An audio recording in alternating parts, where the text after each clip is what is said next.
좋은 아침입니다. 창세기 42장 29절에서 38절 말씀 보도록 하겠습니다.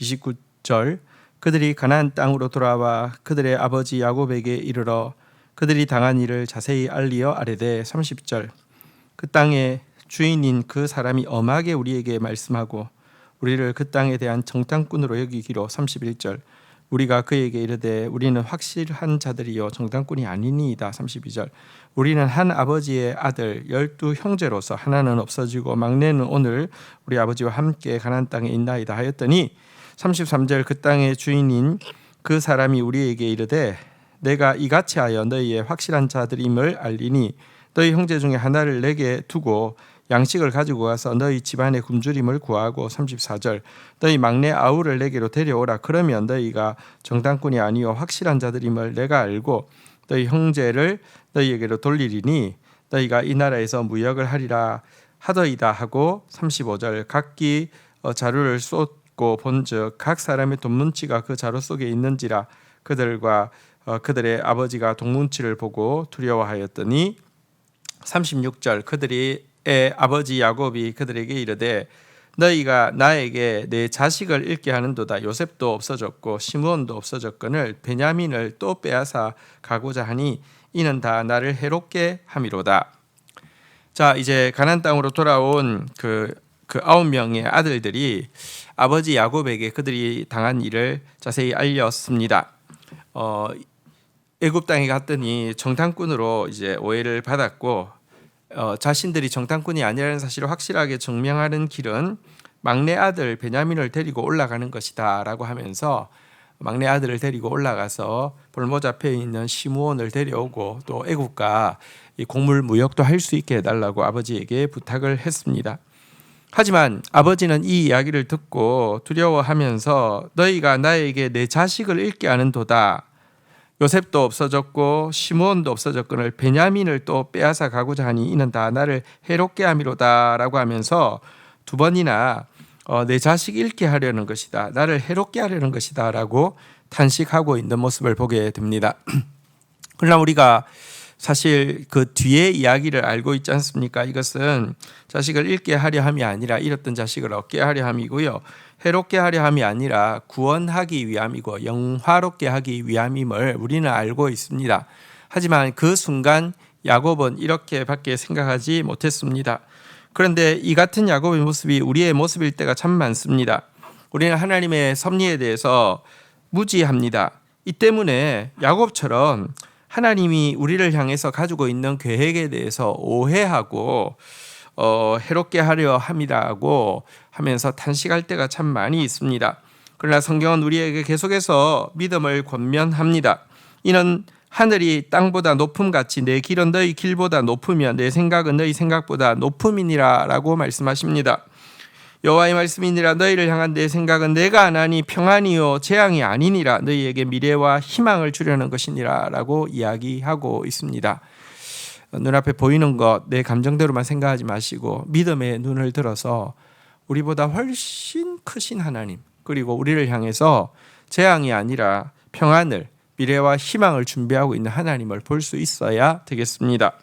37절입니다. 르우벤이 그의 아버지에게 말하여 이르되 내가 그를 아버지께로 데리고 오지 아니하거든 내 두 아들을 죽이소서 그를 내 손에 맡기소서 내가 그를 아버지께로 데리고 돌아오리이다. 38절 야곱이 이르되 내 아들은 너희와 함께 내려가지 못하리니 그의 형은 죽고 그만 남았음이라.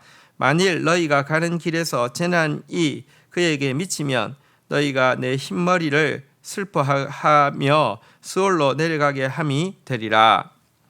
자, 이제 아버지가 이렇게 베냐민 데려가기를 거부하자 첫째인 르우벤이 나서서 이렇게 제안합니다. 만약 내가 르우벤을 데리고 갔다가 안전하게 그를 데리고 돌아오지 못한다고 하면 내 두 아들, 그러니까 야곱 입장에서는 두 손주를 죽이라고 이렇게 이야기합니다. 이 말의 의미는 내가 책임지겠다라는 것이죠. 내가 반드시 베냐민 안전하게 데려오겠다라는 이야기입니다. 책임감과 함께 나름 아버지를 안심시키기 위해서 이렇게 이야기하는 것입니다. 하지만 베냐민의 말은 아무런 효력이 없었습니다. 도리어 아버지의 슬픔을 더할 뿐입니다. 그래서 내 아들 너희가 함께 데려가지 못할 것이다.